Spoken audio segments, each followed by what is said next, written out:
एक बार लंबे स्वर से ओम का उच्चारण करेंगे। ओम।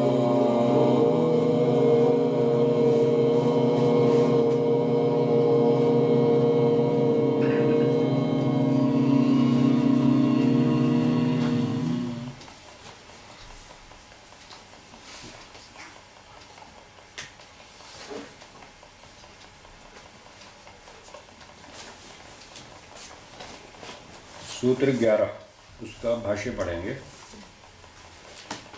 सूत्र 11 में थोड़ा सा दोहरा देता हूँ।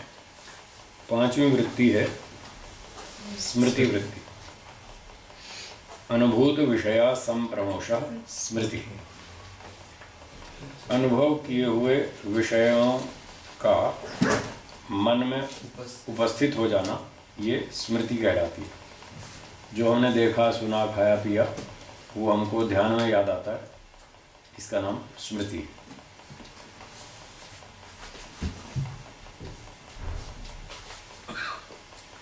तो अब ये स्मृति के बारे में थोड़ा विस्तार से भाष्य में बताते हैं। बोलिए। किम प्रत्ययस्य चित्तम स्मरति आहोस्वित विषयस्य इति। प्रश्न उठाया है कि जो व्यक्ति स्मृति उत्पन्न करता है, कुछ याद करता है, तो वो किसको याद करता है? प्रत्ययस्य चित्तम स्मरति, चित्त ज्ञान का स्मरण करता है। अहोस्विद विषयस्य इति, अथवा वस्तु का स्मरण करता है। अब ये थोड़ा कठिन पड़ेगा दोनों का अंतर समझना। मान लो आपने लाल किला देखा दिल्ली में, देखा शीतल जी? लाल किला नहीं देखा अब तक? नहीं देखा। अरे दिल्ली गई नहीं आज तक? क्यों? उधर कभी बना ही नहीं कार्यक्रम। चलो कोई बात नहीं। तो वो उदाहरण देंगे जो आपने देख रखा है। क्या देखा आपने? जयपुर। जयपुर देखा? चलो जयपुर में क्या हवा महल देखा है? हवा महल है ना? बाहर से देखा। हाँ बाहर, उसकी बात करेंगे। जंतर मंतर दिल्ली कहाँ? जयपुर का देखा? जंतर मंतर, ठीक है। आपने दिल्ली का जंतर मंतर देखा? नहीं सॉरी, जयपुर का। हाँ जयपुर का। दिल्ली में भी है ना जंतर मंतर। तो दिल्ली चढ़ा हुआ दिमाग में वही निकलता है। तो जयपुर में जंतर मंतर देखा 2 साल पहले, 3 साल पहले, जब भी देखा। आज बैठ करके यहाँ पूना में आप उसको याद करते हैं कि हमने 3 साल पहले जयपुर में जंतर मंतर देखा। अब वो आपको याद आ रहा है। तो अब यहाँ याद जो आ रहा है, स्मृति जो आ रही है, उस पर प्रश्न ये है कि जब कोई चीज़ याद आती है तो व्यक्ति किसको याद करता है? जब आपने देखा था उस समय जो आपको ज्ञान हुआ, इस समय जो आप याद कर रहे हैं, आप ज्ञान को याद कर रहे हैं या उस जंतर मंतर वस्तु को याद कर रहे हैं? विषय का मतलब वस्तु। जब भी कोई चीज़ याद आती है तो उस पर ये 2 पक्ष बनते हैं कि वो व्यक्ति उस वस्तु को याद करता है या उसके ज्ञान को याद करता है कि मुझे ज्ञान हुआ था। किसको याद करता है? ये प्रश्न उठाया। अब उत्तर देंगे आगे। बोलिए। ग्राह्य उपरक्तः प्रत्ययः ग्राह्य ग्रहण उभयाकार निर्भासः तज्जातीयकम् संस्कारम् आरभते।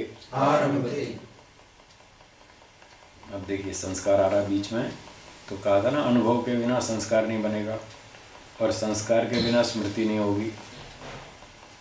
तो अनुभव से पहले संस्कार बनेगा, संस्कार से फिर बाद में स्मृति उत्पन्न होगी। तो कहते हैं ग्राह्य उपरक्तः प्रत्यय। प्रत्यय है ज्ञान। जब आपने जंतर मंतर देखा जयपुर वाला, तो ग्राह्य है वो जंतर मंतर जो ग्रहण करने योग्य है, जानने योग्य है, उसका नाम है ग्राह्य। उस ग्राह्य से उपरक्तः युक्त, वैसे इसका शाब्दिक अनुवाद है रंगा हुआ। उपरक्त माने रंगा हुआ। भावार्थी है ग्राह्य से सहित उस जंतर मंतर वस्तु सहित प्रत्यय, ये है ज्ञान। जब आप जंतर मंतर को देखते हैं तो जो आपको ज्ञान होता है, क्या वो वस्तु के बिना हो सकता है? कोई भी ज्ञान वस्तु के बिना नहीं होता। पहले वस्तु सामने होगी तभी उसका कुछ ज्ञान होगा।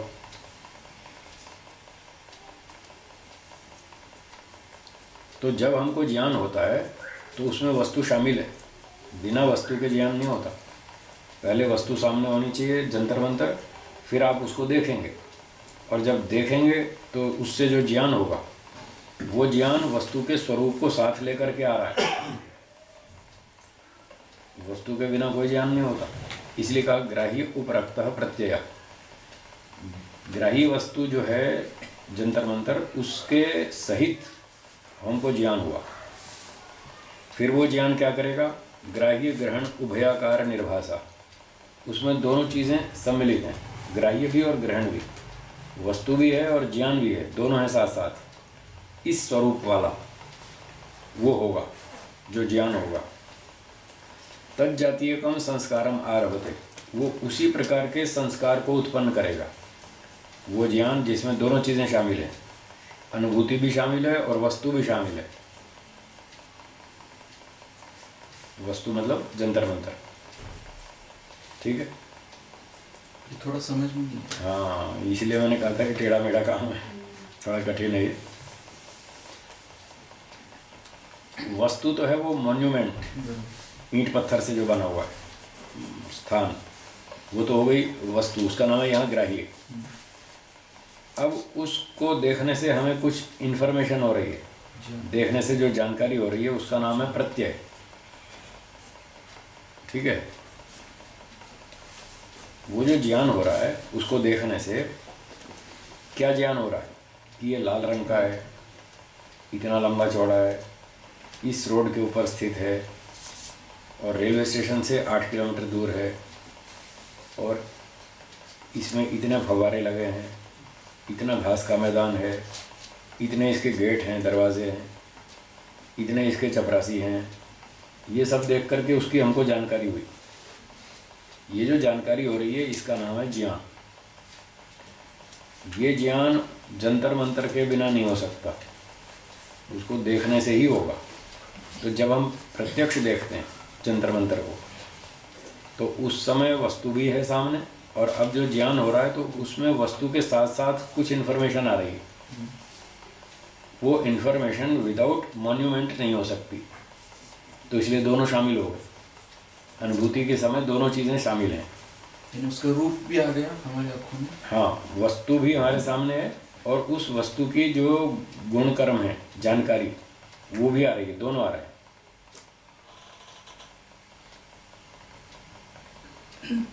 तो ग्राह्य बोले तो वस्तु वो जो है और जंतर जो मंतर, बाकी सब उसके साथ इन्फॉर्मेशन, वो है ज्ञान।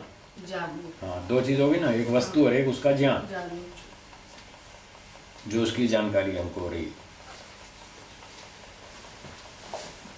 ठीक है?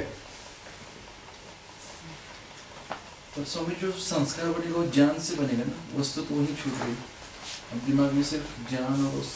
हाँ, अभी इसी पर चर्चा करेंगे, इसी को उत्तर देंगे आगे कि जब हमें स्मृति आती है तो तब वस्तु याद आती है या ज्ञान याद आता है, दो में से क्या याद आता है, ये प्रश्न उठाया शुरू में।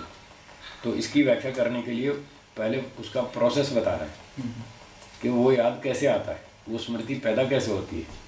तो स्मृति से पहले तो अनुभूति होनी चाहिए। जब तक हम वस्तु को प्रत्यक्ष नहीं देख लेंगे तब तक उसकी स्मृति नहीं आएगी।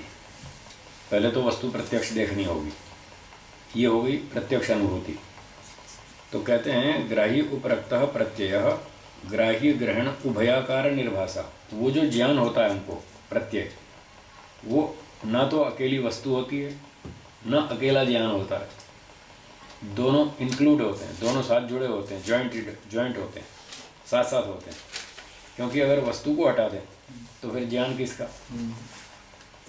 और वस्तु की वस्तु तो सर में घुसती नहीं, आँख में सिर में वस्तु तो आती नहीं, कुछ जानकारी ही आती है उसकी। इसलिए वो जो जानकारी आती है वो ज्ञान तो है ही है, पर वस्तु के स्वरूप को साथ लेकर के आ रहा है वो ज्ञान। इसलिए दोनों इसमें इन्वॉल्व है, ये बात कहना चाहते हैं। यहाँ तक आई पकड़ में? एक थोड़ा और प्रश्न गुण है। संबंध है, हाँ द्रव्य और गुण का संबंध जो है वही है। हाँ, एक तो द्रव्य है हाँ, और एक उसका गुण है। गुण है, हाँ, दोनों तो साथ साथ रहते हैं। दोनों साथ तो रहते हैं, पर हमें जो जानकारी हो रही है कि ये जंतर मंतर है, हाँ, ये जो जानकारी आ रही है, ये जंतर मंतर को छोड़ के अकेली नहीं आ रही है। अकेले नहीं आते। अगर जंतर मंतर को हटा दें तो फिर क्या ज्ञान होगा? ज्ञान नहीं। कुछ नहीं होगा ना, उसके बिना होगा ही नहीं।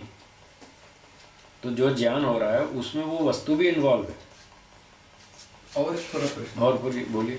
जो रश्मि है वो जाके हाँ, कनेक्ट हो रही है, रूप को लेके आती है। लेके आती है, राइट। हमारी नेत्र रश्मि जाएगी, हाँ। उस वस्तु से टकराएगी, उसका फोटो खींचेगी और वो वापस लेकर आएगी। तो वस्तु जुड़ गई ना बीच में साथ। जब तक वो रश्मि, नेत्र रश्मि वस्तु से नहीं टकराएगी तब तक उसकी फोटो खींचेगी नहीं। तो ये दो चीजें सिर्फ उस वक्त, उस क्षण के लिए एक साथ है जब हम देख रहे हैं उसको। हाँ, जब देख रहे हैं ना, हाँ। तो वस्तु भी है सामने और उसका ज्ञान हो रहा है हमको। न केवल वस्तु आ रही है, न केवल ज्ञान आ रहा है, दोनों आ रहे हैं। ये बात कहना चाहते हैं। जब तक दोनों नहीं जुड़ेंगे तब तक हमको उसका प्रत्यक्ष ज्ञान नहीं हो पाएगा। नहीं, यहाँ तक आई बात। तो कहते हैं उससे जो हमको ज्ञान होता है वस्तु को देखने से, वो उभयाकार निर्भाषा, दोनों के स्वरूप वाला है, ग्राह्य भी और ग्रहण भी। तो ग्रहण शब्द का अर्थ है ज्ञान, इंफॉर्मेशन, और ग्राह्य का मतलब वो वस्तु, जंतर मंतर। तो ये दोनों के आकार निर्भाषा, दोनों के स्वरूप वाला है। फिर कहते हैं ये जो ज्ञान हुआ दोनों के स्वरूप वाला, तद जातीय कम संस्कारम आरभते, वो उसी तरह के संस्कार को उत्पन्न करता है। उस संस्कार में भी दोनों चीज़ें होंगी, वस्तु भी और ज्ञान भी, दोनों सम्मिलित रहेंगे। तब वो उसी तरह का ये संस्कार एक बन गया कि ये सामने जंतर मंतर है और ये इस तरह का है, इतने इसमें घास है, इतना लंबा चौड़ा है, इतने दरवाजे हैं, इतने गेट कीपर हैं, इतने फव्वारे हैं, इतना पानी चलता है, इतना ये वो, सारी जानकारी दोनों सहित होते हुए ऐसा एक संस्कार बन गया। वो संस्कार हमारे चित्त में जमा हो गया, मन में स्टोर हो गया। जब हमने देखा, उस समय जब देखा तो वह प्रत्यक्ष ज्ञान, और देख करके आंख बंद कर ली अथवा मुंह इधर घुमा लिया, अब देखना बंद कर दिया, तो हमारे अंदर वो संस्कार जमा हो गया, उस देखे हुए का ये संस्कार बन गया। अब आगे पढ़िए। ससंस्कार संस्कार स्वव्यंजक स्वव्यंजक अंजनः अंजनः तद आकाराम तद आकाराम एव एव ग्राह्य ग्राह्य ग्रहण ग्रहण उभयात्मिकाम उभयात्मिकाम स्मृतिम स्मृतिम जनयति। जनयति। वही संस्कार स्मृतिम जनयति, ससंस्कार वही संस्कार स्मृतिम जनयति, स्मृति को उत्पन्न करेगा। अब जब 3 साल के बाद जंतर मंतर को याद करेंगे तो अब हमारे मन में उसकी स्मृति आ जाएगी। फिर वो स्मृति कैसी होगी, उसमें भी वो दोनों चीज़ें, तद आकाराम एव ग्राह्य ग्रहण उभयात्मिकाम, उसी स्वरूप वाली, आकार का अर्थ है स्वरूप, जिस स्वरूप वाला संस्कार था उसी स्वरूप वाली स्मृति को वो संस्कार उत्पन्न करेगा। उसमें ग्राह्य और ग्रहण दोनों शामिल हैं, वस्तु भी और उसकी इन्फॉर्मेशन भी।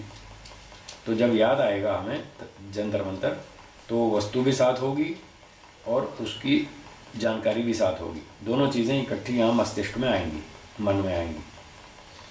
अब एक बात रही कि ये कब आएंगी, जब वो संस्कार स्वव्यंजक अंजनः अपने किसी उद्बोधक कारण से उद्बुद्ध होगा।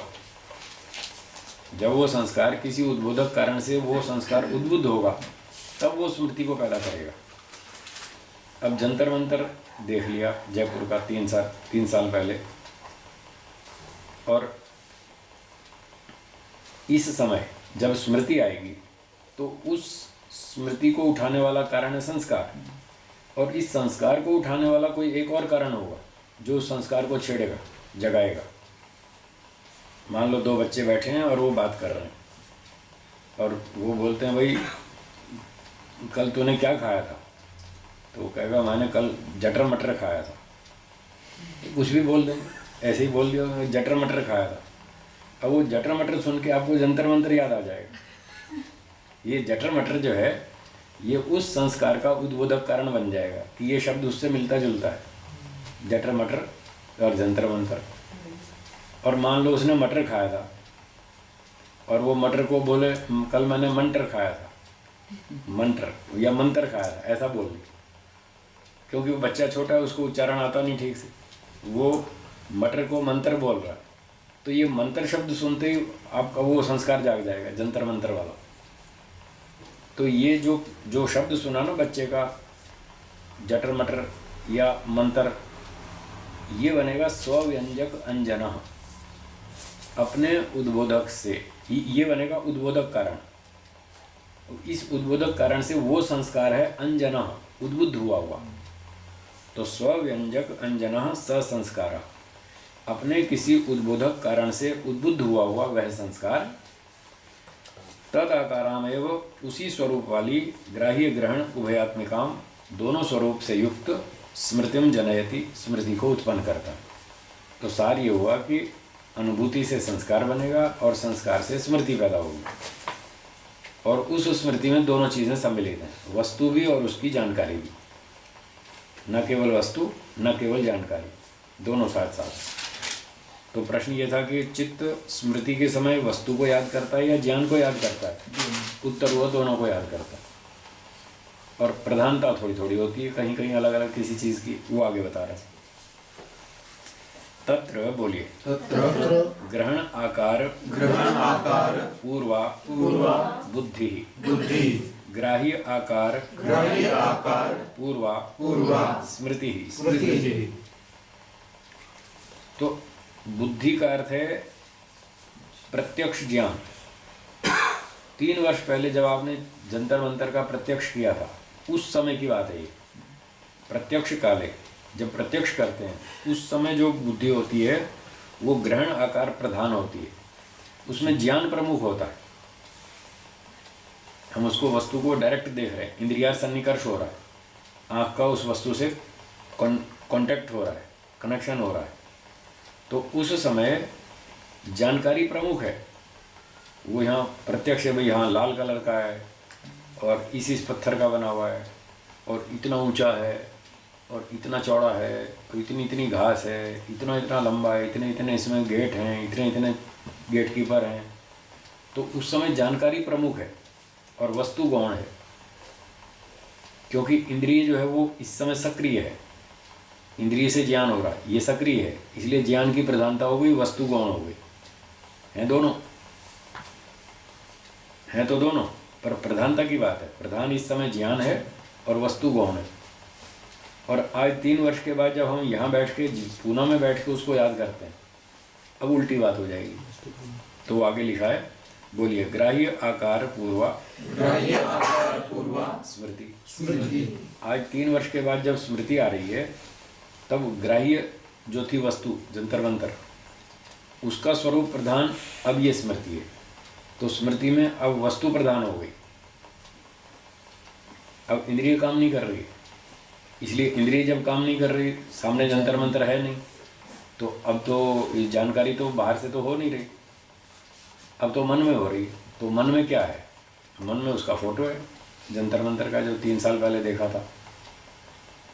तो फोटो में क्या है? अब वस्तु दिख रही है, ऐसी ऐसी वस्तु थी, इतनी लंबी चौड़ी थी, इस रंग की थी, इतने गेट थे, इतने गेट कीपर थे, अब वस्तु प्रमुख हो गई।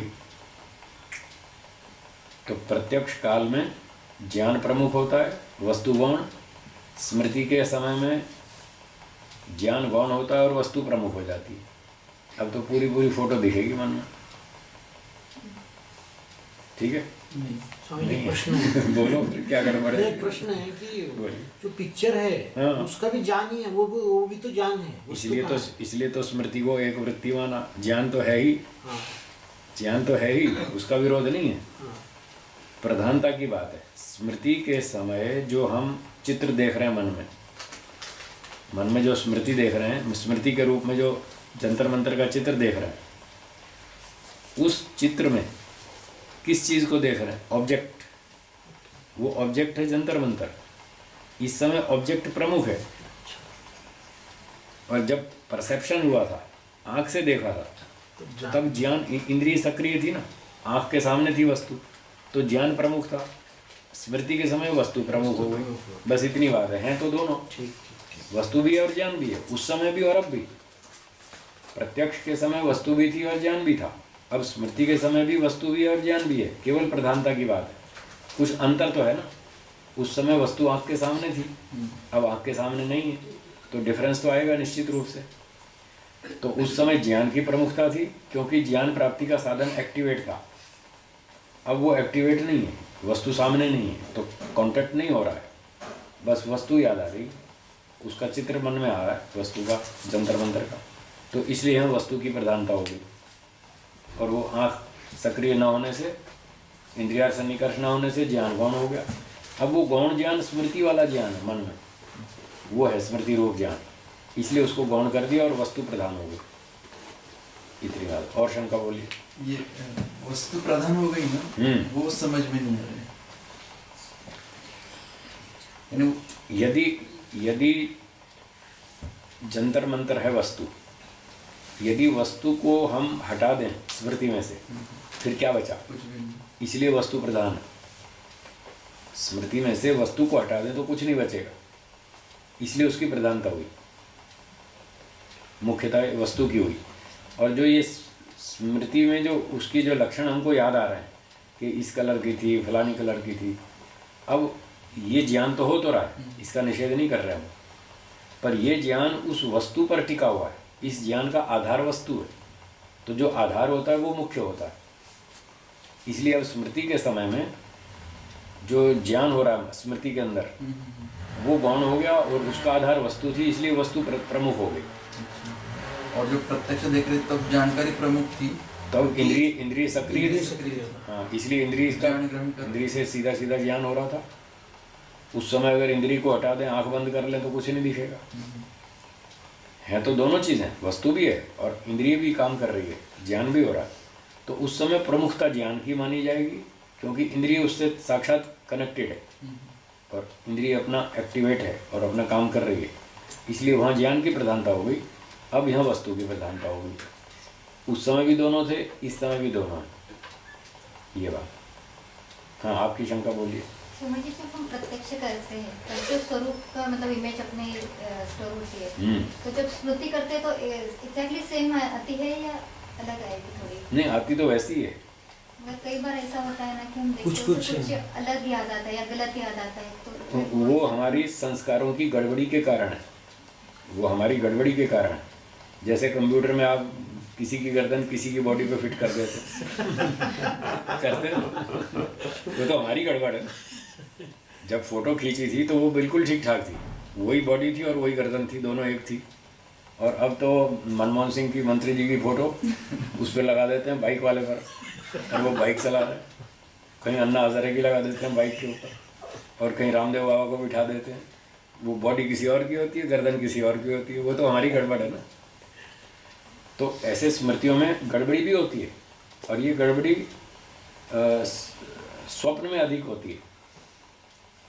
ये संस्कारों की गड़बड़ी आपस में मिक्सचर हो जाना स्वप्न अवस्था में अधिक होता है। वो आ रही है बात, अभी आ रही है अगली पंक्ति में। जागृत में संस्कारों में, स्मृतियों में इतनी गड़बड़ नहीं होती, स्वप्न में ज़्यादा होती है। कैसे होती है? आपने एक पक्षी को देखा उड़ते हुए, और उसको देखकर आपने कल्पना की कि मेरे भी पंख होते तो अच्छा होता, मैं भी ऐसे हवा में उड़ जाता, यहाँ खान में कहा ट्रेन की बस की लाइन में धक्का नहीं खाना पड़ता। ऐसे विचार बना लिया। ये जो आपने विचार बना लिया, इसका भी संस्कार बनेगा। हाँ, ये जमा हो जाएगा और आप रात को सपने में उड़ते देखेंगे हम भी आकाश में उड़ रहे हैं ऐसे पक्षियों की तरह, और आपको स्वप्न आ जाएगा। तो इस तरह से वो स्वप्न में ऐसे दो संस्कार अलग अलग मिक्स हो जाते हैं। एक आपने भैंस देख ली और एक कौवा देख लिया। कौवा तो उड़ रहा था, भैंस चल रही थी सड़क पे। आपने यूँ कल्पना कर ली कि कौवे भैंस के भी अगर पंख होते तो कितना अच्छा होता।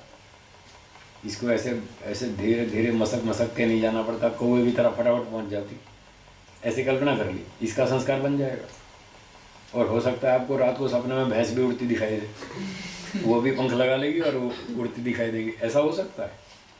तो ये गड़बड़ी ज़्यादातर स्वप्न में होती है। क्यों होती है? क्योंकि स्वप्न में तमोगुण का दबाव होता है, चित्त के ऊपर तमोगुण का प्रभाव दबाव अधिक होता है। जब तमोगुण का दबाव अधिक होता है तो फिर व्यक्ति का उस पर कंट्रोल नहीं रहता। जैसे आदमी शराब पी ले तो बुद्धि पे कंट्रोल नहीं रहता, तमोगुण बढ़ गया ना, तो वो फिर कंट्रोल नहीं रख पाता। तो निद्रावस्था में तमोगुण बढ़ जाता है, इसलिए उसका नियंत्रण नहीं रहता और कुछ का कुछ दिखता है, ऐसी गड़बड़ वहाँ अधिक होती। ठीक है, यहाँ पे ना हाँ बोलिए। वस्तु अलग है और जो ज्ञान हो रहा है हाँ। वो तो ये जीवात्मा का गुण है ना। हाँ, जीवात्मा को ज्ञान हो रहा है, ठीक है, जीवात्मा का गुण है। जीवात्मा का हाँ। गुण। पर जो योगी है जो ईश्वर का प्रत्यक्ष करता है, ठीक है, तो यहाँ पे जो ज्ञान है वो उसका प्रमेय ग्राही वस्तु ईश्वर है। अच्छा। जैसे यहाँ जंतर मंतर है, वो ग्राही वस्तु है। जब ईश्वर का ज्ञान होगा तो ईश्वर ग्राही हो जाएगा और वो ग्रहीता, समाधि लगाने वाला, उसकी अनुभूति करने वाला वो ग्रहीता होगा, वो ग्राही होगा ईश्वर। और ग्रहण उसकी इन्फॉर्मेशन, जो जानकारी है वो ग्रहण है। ग्रहीता, ग्राह्य और इन्फॉर्मेशन, ये ग्रहण है। जो जानकारी है, इन्फॉर्मेशन, ये है ग्रहण। तो उसकी भी स्मृति होगी या? बिल्कुल होगी, हर चीज़ की स्मृति होगी। जिस चीज़ का आप प्रत्यक्ष करेंगे उसका संस्कार बनेगा, जिसका संस्कार बनेगा उसकी स्मृति होगी। इसलिए तो कह रहा था स्मृति सबसे खतरनाक। प्रत्यक्ष का भी स्मृति बनेगी, अनुमान की स्मृति बनेगी, आगम प्रमाण की स्मृति बनेगी, विपर्य की स्मृति बनेगी, विकल्प की स्मृति बनेगी, निद्रा की भी स्मृति पढ़ी चुके हैं हम, और स्मृति की भी स्मृति बनेगी। हाँ, पांचों की स्मृति बनेगी, इसलिए सबसे बड़ा व्यापक क्षेत्र है इसका। इसलिए वो स्मृतियाँ ज़्यादा परेशान करती हैं। सबकी यही शिकायत है, साहब ध्यान में बैठते हैं फटाफट स्मृतियाँ शुरू हो जाती हैं और वो चलती रहती हैं, खूब चलती रहती हैं। इसकी भी, प्रत्यक्ष की भी, अनुमान की भी, हर एक प्रमाण की और हर एक पांचों वृत्तियों की स्मृति बनती, इसलिए इसका क्षेत्र बड़ा हो जाता है और ये ज़्यादा बाधक बनती रहती है। ठीक है, हाँ। चलें आगे। ऐसा क्यों होता है कि जिसको हम स्मृति चाहते हैं वो स्मृति आती भी नहीं कभी कभी? इसलिए कि उसको याद करने वाला जो संस्कार है वो चित्त में नीचे दब जाता है, गहरा, नीचे दब दिया। और हम जोर लगाते हैं और वो संस्कार हाथ में नहीं आ रहा, उसको छू नहीं पा रहे। जब तक वो संस्कार जागेगा नहीं, स्मृति आएगी नहीं। आप चाबी रख दी दोपहर में अलमारी की, चाहे तो अब भूल गए। वो जब आपने चाबी किसी स्थान पे रखी थी, उसको रखने का एक संस्कार मन में जमा करना चाहिए था, नहीं किया, वो ध्यान से नहीं रखी तो उसका संस्कार बना नहीं। अब संस्कार नहीं बना तो स्मृति कैसे आएगी? अब आप दिमाग लड़ाते रहो, कहाँ रखी थी, वहाँ रखी थी या वहाँ रखी थी। अब लड़ाते रहो दिमाग, वो संस्कार है ही नहीं तो क्या याद आएगा? फिर सब जगह घूमना पड़ेगा, चलो भाई ढूंढो, अलमारी देखो, वो देखो, वो देखो, बिस्तर देखो, उसके नीचे देखो, उसके नीचे, दाएं बाएं इधर, पूरा घर छान मारेंगे, फिर मुश्किल से कहीं हाथ में आएगी। वो भी सामने आएगी तो आ जाएगी, याद तो नहीं आएगा, याद नहीं आएगा कि कहाँ रखी थी, क्योंकि संस्कार नहीं। और कोई चीज़ आपने 6 महीना पहले रखी थी, जब रखी थी तब तो आपने ध्यान से रखी थी तो उसका संस्कार बन गया, पर उसके बाद 6 महीने तक लगातार आपने उसको रिवाइज नहीं किया तो वो संस्कार नीचे दब जाएगा। अब 6 महीने तक आपने उसको दोहराया नहीं कि वो चीज़ मैंने कहाँ रखी थी, तो आप भूल जाएंगे। अब फिर बहुत जोर लगाएंगे तो भी याद नहीं आएगा, और फिर वही करेंगे, ढूंढेंगे, चलो वही सारी चीज़ें छान मारो, फिर ढूंढते ढूंढते ढूंढते आ गई सामने तो आ गई, नहीं तो नहीं। बस कितनी चीज़ें लोग खरीद लाते हैं, घर में ला के रख देते हैं, फिर भूल जाते हैं, और फिर जब ज़रूरत पड़ती है तो फिर बाजार जाते हैं, फिर खरीद के लाते हैं, और घर ला के जब लेके आते हैं और फिर अलमारी खोलते हैं, कहते हैं ओ ये तो यहाँ रखी थी, खाम खा खरीद के लाए। होता है ना ऐसा, या कुछ अचानक याद आता है, कभी कभी ऐसा भी होता है। हाँ, अचानक याद आता है तो वो इसीलिए आता है कि वो संस्कार जाग गया, जो चीज़ याद आई उसका संस्कार जाग गया तो अचानक याद आ जाए। कई बार बैठे बैठे अचानक बिना योजना के कई चीज़ें याद आ जाती हैं। वो इसीलिए आती हैं कि जीवात्मा वो चंचल है, वो चित्त को छेड़ता ही रहता है, चित्त में हाथ पैर मारता ही रहता है। फिर कोई भी चीज़ हाथ में आ जाती है संस्कार, तो फट उसकी स्मृति जाग जाती है। स्मृति की उत्पत्ति के 50 कारण, 27 कारण तो न्याय दर्शन के एक सूत्र में 27 उसमें बता रखे हैं। फिर उनका ये तो उदाहरण मात्र है, ऐसे और सैकड़ों कारण हो सकते हैं, पता नहीं कितने ही कारण है स्मृति के। और वो उन कारणों में से कोई भी उपस्थित हुआ और स्मृति हो जाएगी, और स्मृति उत्पन्न हो गई तो फिर वो समाधि वमाधि सब गायब हो जाएगी। इसको ही तो रोकना है, तभी तो चित्तवृत्ति निरोधा, तभी तो योग बनेगा। इसलिए योग कठिन पड़ता है, इसीलिए बार बार आपसे सुनते हैं। इसीलिए सुनना पड़ता है। स्वामी जी, आधुनिक विज्ञान कहता है कि जैसे हम अभी वस्तु का और ज्ञान की बात कर रहे थे, तो वस्तु का जो पिक्चर है वो ब्रेन के एक साइड में स्टोर होता है, जी जी। जो उसको ज्ञान रहता है वो एक साइड में स्टोर होता है। तो कभी कभी इसलिए हमको जब पिक्चर याद आता है लेकिन नाम नहीं याद आता, तो उसके बीच में वो क्या बोलते हैं, जब वस्तु की मेमोरी बनती है तो क्या होता है, वस्तु एक कोने में स्टोर होती है, ब्रेन के एक साइड में उसका नाम पिक्चर, और उसका जो नाम या प्रॉपर्टी जो कुछ है हाँ, गुण, हाँ। वो दूसरे साइड में स्टोर होता है। हाँ, तो वो तो खाली भाषा का अंतर है। अच्छा। हमारी भाषा में ये कहेंगे कि वस्तु का जो चित्र है, हाँ। वो चित्र का संस्कार बन गया, वो तो हमने जमा कर लिया। अब उस वस्तु का नाम क्या है, वो नाम का संस्कार नहीं जमा किया तो नाम याद नहीं आएगा, वस्तु तो याद आ जाएगी। कई बार हम देखते हैं भाई इस आदमी को देखा है, अब याद नहीं आ रहा इसको, इसका नाम क्या है, नाम याद नहीं आ रहा। कई बार वो जबान पे अटक भी रहा है, वो ऐसा अंदर घूम रहा है पर जबान पे नहीं आ रहा, मन में तो घूम रहा है कि हाँ ऐसा ऐसा कुछ नाम है। फिर वो बोले हाँ भाई आप बताओ क्या नाम है इनका, वो कहे दिनेश जी, नहीं ये नहीं, रमेश जी, नहीं, सुरेश जी, हाँ सुरेश जी, याद आया, सुरेश जी नाम। तो वो अंदर मन में घूमता रहता है और पर वो वाणी पर नहीं आता। उसका कारण है कि वो संस्कार जो है वो थोड़ा धूमिल है, कमज़ोर है, वो उतना तीव्र नहीं है, इसलिए वो जागृत नहीं होता और वो अंदर अंदर अटकता रहता है। फिर कोई याद दिलाता है तो वो अपने उद्बोधक से उद्बुद्ध होकर के स्मृति को पैदा करता है, हाँ यही नाम है। अच्छा, कई बार क्या होता है, व्यक्ति को तो देख लिया, शक्ल देख ली, पहचान भी लिया कि हाँ आपको कहीं देखा है।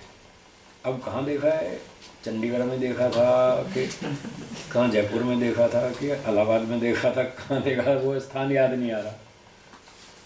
कई लोग हमारी परीक्षा लेने के लिए कहते हैं गुरुजी नमस्ते, पहचाना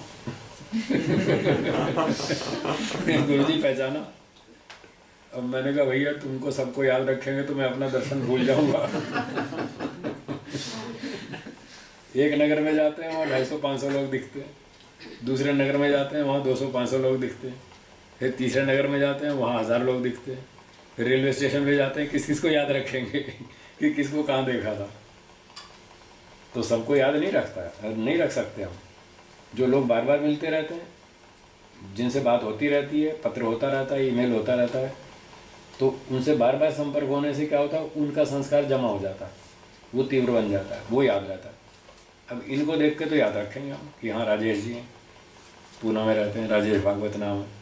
इनको सुधांशु जी को याद रखेंगे, अमित जी को याद रखेंगे, क्योंकि इन लोगों से मिलना होता ही रहता है, हर 2-4 महीने में मिलते ही रहते हैं, कोई ना कोई संपर्क होता ही रहता है। तो इनके नाम और संस्कार, चित्र, चेहरे सब याद रहते हैं। अब एक व्यक्ति मिला, रोजड़ आया था शिविर में 5 साल पहले, अब 5 साल के बाद आज मिला, तो हम क्या याद रखें, वहाँ तो हज़ारों लोग आते हैं, किस किस को याद रखेंगे, कौन कौन आया था। तो उनके संस्कार कमज़ोर होने से वो चीज़ें फिर याद नहीं आती, बहुत ज़ोर लगाने पर भी याद नहीं आएंगी, क्योंकि उसका संस्कार कमज़ोर है। और कभी कभी अचानक कोई संस्कार जाग गया तो उसकी स्मृति आ जाएगी, वो अचानक आती रहती है। ये दोनों तरह की व्यवस्था चलती है। तो ये बात बताई इन्होंने कि जब प्रत्यक्ष अनुभव करेंगे तब ज्ञान प्रमुख होगा, वस्तु गौण होगी, और जब स्मृति आएगी तब वस्तु प्रमुख होगी और ज्ञान उसका गौण होगा।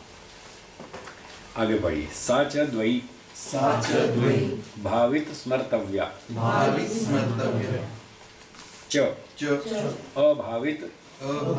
स्मर्तव्या च सा स्मृति। सा का अर्थ है स्मृति। वो जो स्मृति है वो द्वयी, 2 प्रकार की है। एक का नाम है भावित स्मर्तव्या और दूसरी है अभावित स्मर्तव्या। भावित आर्टिफिशियल, भावित काल्पनिक, ठीक है ना, काल्पनिक। तो एक काल्पनिक स्मृतियाँ होती हैं और एक अभावित वास्तविक होती है, 2 तरह की स्मृतियाँ होती हैं। आगे पढ़िए। स्वप्ने भावित स्मर्तव्या। अब आ गई ना, स्वप्न में भावित स्मर्तव्या होती है। स्वप्न में काल्पनिक होती हैं। जैसे मैंने बताया कि आप पंख लगा के उड़ रहे हैं, स्वप्न में आप पंख लगा के उड़ सकते हैं। 3 बार तो मैं उड़ चुका हूँ स्वप्न में, पंख लगा के नहीं, ऐसे हवा में यूं, जैसे वो हेलीकॉप्टर उड़ता है ना, हेलीकॉप्टर यूं ऐसे। क्योंकि योग दर्शन में पढ़ते रहते हैं आकाश गमनम, कि आकाश गमन होता है योग की सिद्धियों में। अब वो होता तो है नहीं, पर क्योंकि पढ़ते पढ़ाते हैं तो चिंतन तो चलता ही रहता है। तो चिंतन करते करते सोचते रहते हैं भाई क्या ऐसा संभव है कि आदमी यूँ ऐसे हवा में उड़ जाए। तो वो विचार किया तो उसका संस्कार बन गया और वो स्वप्न में जाग गया। तो फिर 3 बार तो हम उड़ दिए ऐसे। हमने क्या किया, पाँव सीधे लंबे करके, जैसे इन्होंने पाँव सीधे लंबे कर दिए ना, और ऐसे ऐसे हमने जोर लगाया, ऐसे जोर लगा और उड़ गया। तो हमने कहा अरे ब्रेक तो है ही नहीं कि अब कहीं टकरा जाएंगे तो बहुत गड़बड़ होगी। तो बिना ही ब्रेक के चल रहे तो बहुत गड़बड़ है। फिर यूं ब्रेक लगाई वापस, अरे नहीं भैया ऊपर नहीं जाना, इसको वापस रखो। तो धीरे धीरे नीचे उतर आए। तो 3 बार ऐसा देख चुका हूँ मैं स्वप्न में, ऐसे जोर लगाते हैं उड़ जाते हैं हवा में, और फिर यूं वापस खींचते हैं तो नीचे आ जाते हैं। ये सारी काल्पनिक स्मृतियाँ जो जागृत में हमने कल्पना से संस्कार बनाए, वो हमको स्वप्न में दिखाई देगा। फिर आगे पढ़ते हैं, जागृत समयेतु अभावित स्मर्तव्य। अब जागृत समय में तो ठीक ठीक आएगी स्मृति। आपको भैंस की स्मृति आएगी तो कितने 4 सींग याद आएंगे? 2 ही होते हैं, 2 ही याद आएंगे। स्वप्न में 4 भले ही दिख जाएंगे, भैंस के 4 सींग दिख जाएंगे हैं, और हाथी की नाक पे एक सींग निकल आएगा, जैसे गैंडे का होता है, गैंडे का सींग होता है, ऐसा हाथी की नाक पे सींग निकल आएगा। स्वप्न में तो कुछ भी हो सकता है, वो काल्पनिक बातें हैं, लेकिन जागृत में तो ठीक ठीक वास्तविक दिखता है, वास्तविक ही स्मृतियाँ आती हैं। तो ये स्मृतियों के बारे में बताया 2 प्रकार की। अब देखिए अगली बात, उपसंहार करते हैं इन 5 वृत्तियों का। सर्वाश्च एताः स्मृतयः प्रमाण वृत्तयः लिखा है क्या? हाँ स्मृतयः लिखा है। सर्वाश्चैताः स्मृतयः प्रमाण विपर्यय विकल्प निद्रा स्मृति नाम अनुभवात् प्रभवन्ति। ये वही बात है जो अभी मैंने बताई थी। ये सारी की सारी स्मृतियाँ प्रत्यक्ष प्रमाण से और प्रत्यक्ष अनुमान और आगम, इन प्रमाण की वृत्तियों से भी बनती हैं, विपर्यय से बनती हैं, विकल्प से बनती हैं, निद्रा से बनती हैं और स्मृति से भी बनती हैं। 5 वृत्तियों के अनुभव से उत्पन्न होती हैं, प्रभवंती उत्पन्न होती हैं। ये सारी स्मृतियाँ 5 वृत्तियों से उत्पन्न होती हैं।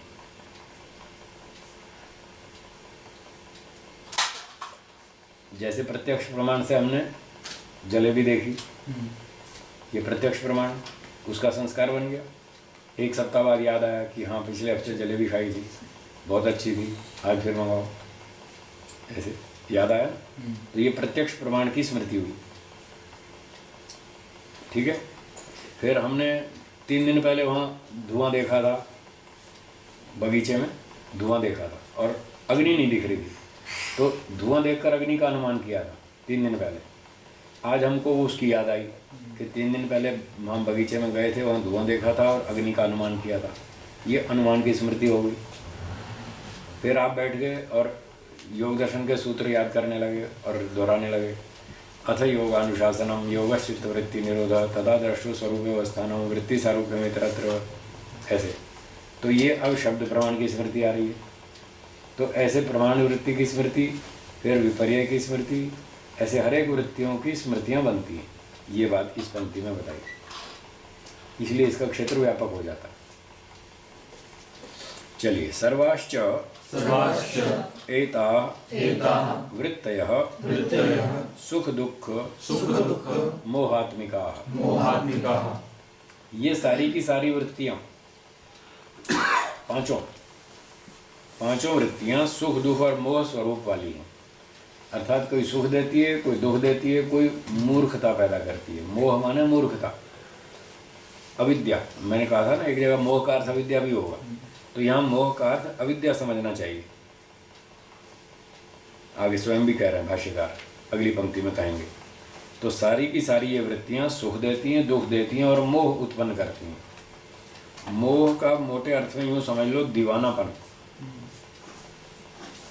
और चालू भाषा में कहें तो जैसे कोई व्यक्ति किसी चीज़ के पीछे पागल हो जाता, बस मुझे तो यही चाहिए, अभी चाहिए, कुछ भी करो, कहीं से भी लाओ, मुझे तो अभी चाहिए, इसके बिना मैं सोऊंगा ही नहीं, मुझे नींद ही नहीं आएगी, मुझे तो अभी चाहिए। इसका नाम है पागलपन, इसका नाम है दीवानापन, इसको मोह कहते हैं। छोटे बच्चे ज़्यादा करते हैं ऐसा, नहीं मुझे वही खिलाना चाहिए, आज ही चाहिए, जैसा मेरे पड़ोसी दोस्त के पास है, वही खिलाना चाहिए और आज ही चाहिए और अभी चाहिए, तुम कुछ भी करो, कहीं से भी लाओ, मैं खाना नहीं खाऊंगा जब तक तुम खिलौना नहीं लाओगे। तो ये सारा मोह है उसके पीछे आदमी पागल जैसा हो गया। तो ये सारी वृत्तियाँ कोई सुख पैदा करती है, कोई दुख पैदा करती है, कोई मोह पैदा करती है। फिर आगे पढ़ते हैं, सुख दुख मोहाश्च क्लेशेषु व्याख्येयाः। अब सुख दुख मोह इनकी व्याख्या क्लेशों में करेंगे, ये वहाँ व्याख्या करने योग्य है। थोड़ी सी चर्चा कर देते हैं चलते फिरते, प्रासंगिक। सुखानुशयी राग, दुखानुशयी द्वेषः, मोह पुनः अविद्या इति। याद है, मोह तो अविद्या ही है। तो सुख भोगने से राग होता है, किसी वस्तु से सुख मिला, सुख भोगने के पश्चात उस वस्तु में आसक्ति हो जाती है, अटैचमेंट हो जाती है। इस अटैचमेंट का नाम है राग। जिस वस्तु से सुख मिलेगा उसमें हमको राग हो जाएगा, आसक्ति हो जाएगी, ये चीज़ दोबारा भी मिलनी चाहिए, फिर इसका सुख भोगेंगे। ये जो आसक्ति बंधन हो जाता है, इसका नाम है राग। और दुखानुशयी द्वेषा, एक कुत्ते ने आपको काट लिया सड़क पे चलते चलते, उससे बहुत दुख हुआ, उससे द्वेष हो जाएगा। अब जब भी वो कुत्ता दिखाई देगा आपको तुरंत गुस्सा आएगा कि ये वही कुत्ता है जिसने मुझे काटा था। एक तो उस पर गुस्सा आएगा, और फिर उससे मिलता जुलता सड़क पे कहीं भी कोई भी कुत्ता दिख जाए, फिर उससे द्वेष होगा, ये वही उसी जाति वाला है जिसने मुझे काटा था, ये उसी जाति वाला है। इससे भी बच के रहना, इससे भी बच के रहना, सबसे बच के रहेंगे आप। तो ये जिससे दुख होगा उससे द्वेष हो जाएगा। और मोह तो अविद्या है ही, जैसे अभी बताया बच्चे का उदाहरण, नहीं मुझे तो आज ही चाहिए, अभी चाहिए, कैसे भी करो, कुछ भी करो, अभी ला के दो। वो आपका सोना भी मुश्किल कर देगा, नहीं मुझे तो अभी ला के दो। तो इस तरह से ये राग द्वेष और मोह हुए। अंत में कहते हैं, एताः सर्वा वृत्तयो निरोधव्या। ये सारी की सारी वृत्तियां रोकनी है। जब उपासना में बैठेंगे, ध्यान लगाएंगे, तब योग चित्त वृत्ति निरोध, ये सारी की सारी वृत्तियां रोकनी है। आसाम निरोधे संप्रज्ञातो वा समाधिर भवति असंप्रज्ञातो वा इति। तो इन सब वृत्तियों को रोकना है, पांचों की पांचों वृत्तियों को। इन सब के रोकने पर या तो संप्रज्ञात समाधि होगी या असंप्रज्ञात होगी, दो में से कोई भी होगी, क्योंकि दोनों में इन पांच को रोकना है। तो पांचों वृत्तियों को रोको तो समाधि शुरू हो जाएगी। योगश चित्त वृत्ति निरोधा, ये होगी परिभाषा। ये थी पांचवी वृत्ति स्मृति। ठीक है, आगे पढ़ेंगे। अथ आसाम निरोधे कह उपाय इति। अब कहते हैं इन वृत्तियों को रोकने में उपाय क्या है। हाँ पूजा जी, आपने प्रश्न पूछा था ना, अब आपका उत्तर है कि इनको रोकने का उपाय क्या है, क्या तरीका है, कैसे रोकें। सूत्र 12, अभ्यास वैराग्याभ्याम तन्निरोधः।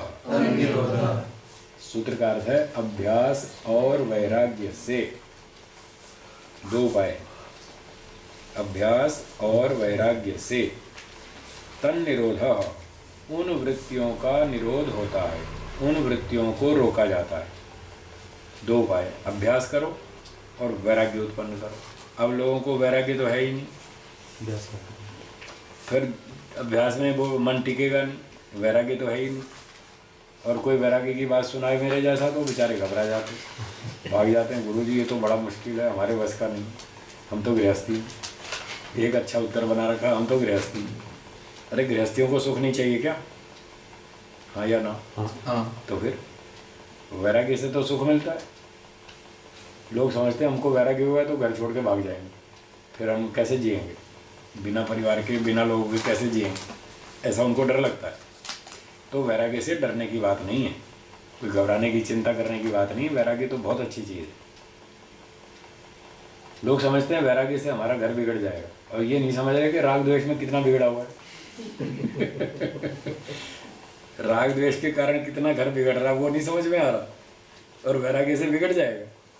वैराग्य से तो आदमी सुखी हो जाता है, और दुखी तो राग द्वेष के कारण। सांख्य दर्शन में एक सूत्र आया, राग विराग योग सृष्टि। हाँ, ये संसार किसको कहते हैं, संसार की परिभाषा क्या है? तो संसार की परिभाषा बताई, जहाँ राग और द्वेष चालू ही रहता है, चालू ही रहता है, उसका नाम संसार।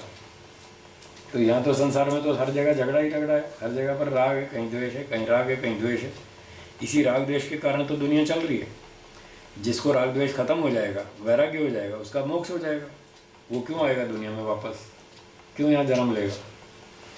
तो वैराग्य तो बहुत अच्छी चीज़ है। जीते जी भी आदमी सुखी हो जाए, शांति से जिए, फालतू की टेंशन निकल जाए उसकी, और मरने के बाद मोक्ष हो जाए, तो ये तो सुख देने वाला है। फिर भी लोग इससे घबराते हैं, कारण है अविद्या। अविद्या के कारण लोग डरते हैं। तो सूत्रकार महर्षि पतंजलि कहते हैं, अगर इन वृत्तियों को रोकना है, इन विचारों को रोकना है, तो उसके दो उपाय हैं, एक अभ्यास और एक वैराग्य। वैराग्य उत्पन्न करो और रोज अभ्यास करो। कैसे करें आगे बताएंगे भाष्य में। चित्त नदी, चित्त नदी नाम नाम उभयतो वाहिनी, उभयतो वाहिनी वहति कल्याणाय, वहति कल्याणाय वहति पापाय च। वहति पापाय च। चित्त को नदी की उपमा दी है। एक नदी है, तो नदी में क्या होता है, पानी चलता है, नदी में पानी बहता रहता है। तो चित्त नाम की एक नदी है, ऐसा मान लो, और जो इसमें वृत्तियां चलती रहती हैं चित्त में, वो पानी है। तो ये वृत्तियां, चित्त की जो वृत्तियां हैं, ये नदी का पानी है। वहति कल्याण और वहति पाप है। इधर कल्याण है तो इधर पाप है, इधर मोक्ष का रास्ता है, इधर बंधन का रास्ता है। तो हमारे जो चित्त की वृत्तियां हैं, कभी हमको मोक्ष की तरफ ले जाती हैं, कभी बंधन में ले जाती हैं। तो ये दोनों तरफ चलती हैं, इधर भी चल सकती हैं, इधर भी चल सकती हैं। ठीक है, आगे बढ़ेंगे। या तो कैवल्य, कैवल्य प्राग भारा, प्राग भारा विवेक विषय, विवेक विषय निम्ना, निम्ना सा सा कल्याण वहा। कल्याण वहा। तो चित्त की जो नदी है, चित्त नामक नदी है, उसमें जो वृत्तियां चलती हैं, पानी चलता है, वो कल्याण के लिए जब चलता है तो कैसे चलता है, उसको व्याख्या करते हैं। या तो कैवल्य प्राग धारा, जो ये चित्त नामक नदी, कैवल्य अर्थात मोक्ष, मोक्ष को प्राप्त कराने के सामर्थ्य वाली है। जब चित्त में अक्लिष्ट वृत्तियां चलती हैं तो उससे क्या होता है, हमारी गति मोक्ष की तरफ बढ़ती है। ऐसे इस दिशा में चलते हैं मोक्ष की तरफ। तो जब चित्त नदी मोक्ष प्राप्त कराने के सामर्थ्य वाली होती है, उस दिशा में ले जाती है।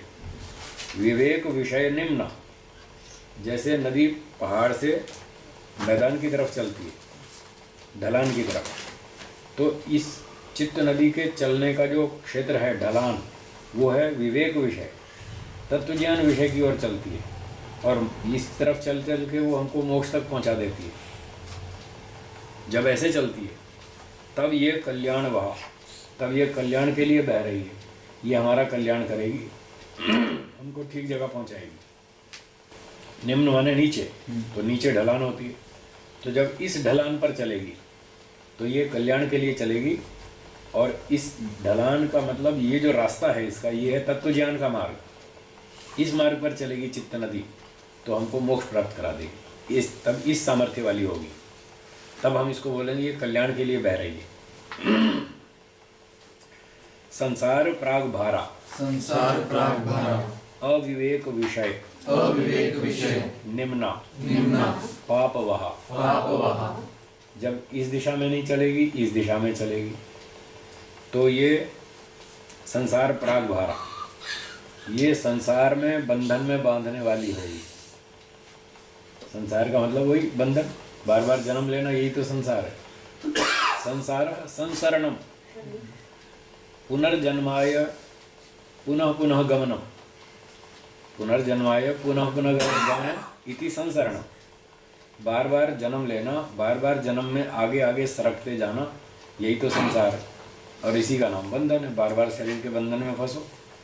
तो जब ये संसार प्राग भारा होगी, सांसारिक बंधन में बांधने वाली होगी, बंधन को देने के स्थिति वाली होगी, तब अविवेक विषय निम्ना, तब इसकी ढलान अविवेक विषय पर होगी, अविद्या में होगी। इधर तत्व ज्ञान में होगी, इधर अविद्या में होगी। तब ये पाप वहा, तब ये ऐसी कही जाएगी ये पाप के लिए बह रही है, पाप में फंसाएगी, बार बार हमको कष्ट भोगने पड़ेंगे, जन्म लेना पड़ेगा, तब ये पाप वहा कहलाएगी। तो ये नदी दोनों तरफ चल सकती है, चाहे तो मोक्ष की तरफ ले जाओ, चाहे संसार की तरफ ले जाओ, चाहे इसको कल्याण के रास्ते पर ले जाओ, चाहे बंधन के मार्ग पर ले जाओ, आपकी इच्छा। तत्र वैराग्येण वैराग्येण विषय स्रोतः विषय स्रोतः खिलीक्रियते। खिलीक्रियते। तो अब जो ऊपर दो उपाय बताए थे, अभ्यास और वैराग्य, उनमें हर एक का अलग अलग रोल बता रहे हैं कि अभ्यास से क्या परिणाम आएगा, वैराग्य से क्या परिणाम आएगा, इससे क्या प्रयोजन सिद्ध होगा और वैराग्य से क्या सिद्ध होगा, उसको बताते हैं। तत्र, इन दोनों में से वैराग्य से क्या होगा। वैराग्येण विषय स्रोतः खिलीक्रियते, जो विषयों की ओर प्रवृत्ति है हमारी, विषयों की ओर जो प्रवाह है हमारा, भागना है, जो विषयों की ओर आकर्षण है, सांसारिक भोगों की ओर, उस प्रवाह को खिलीक्रियते, कमज़ोर किया जाता है। वैराग्य उत्पन्न होगा तो जो भोगों में प्रवृत्ति है वो कम हो जाएगी। अगर वैराग्य नहीं है, राग होगा, तो भोगों में प्रवृत्ति बढ़ेगी। आज देखो, टेलीविज़न चलाओ, कोई भी चैनल चलाओ, सब जगह नाच गाना, खाना पीना, डांस करना, उल्टा सीधा फैशन, उसको देखकर तो लोग भोगों में प्रवृत्त होते, उसको देख के तो बुद्धि खराब होती। तो जब संसार के अविद्या विषय में जाएंगे तो इससे तो राग द्वेष और बढ़ेगा, और वैराग्य इससे उल्टी चीज़ है, राग द्वेष से विरुद्ध तत्व है वैराग्य। जब वैराग्य आएगा तो भोगों की ओर रुचि अपने आप कम हो जाएगी, समझ में आ जाएगा ये तो दुखदायक है। कितने ही जन्म हो गए हमारे अब तक, हर जन्म में खाया पिया, घूमे फिरे, नाचा गाना, डांस किया, सब कुछ किया। 10 लाख 20 लाख 50 लाख कितने जन्म हो गए पता नहीं, कुछ तो वही होंगे। मान लो 10 लाख भी हुए अब तक, तो 10 लाख जन्मों तक खाया पिया, भोगा, डांस किया, बताओ क्या तृप्ति हो गई। फिर अब पिछले अनुभव को याद नहीं करते लोग, उसका लाभ नहीं उठाते, उसको ठीक तरह से सोचते नहीं कि 10 लाख जन्मों तक भौतिक सुख भोगे, परिणाम तो ज़ीरो है, तृप्ति तो हुई नहीं, बल्कि जितना जितना इच्छाओं को पूरा करते जाओ उतना उतना इच्छाएं बढ़ती जाती। ये सभी जानते हैं, सबको अनुभव है, फिर भी वो बढ़ाते जाते हैं। आश्चर्य की बात तो ये है, फिर भी नहीं सीखते अपने अनुभव से कि भाई पहले बहुत बढ़ा रखी है, थोड़ी कम कर लो, कम नहीं करते। तो वैराग्य जब आता है तो इससे वो इच्छाएं कम होनी शुरू हो जाती हैं, विषयों की ओर जो बहाव है हमारा, आकर्षण, वो कम हो जाता है, कमज़ोर पड़ता है। और अभ्यास से क्या होगा वो आगे बताते हैं। विवेक दर्शन अभ्यासेन विवेक स्रोतः उद्घाट्यते इति उभयाधीनः चित्तवृत्ति निरोधः।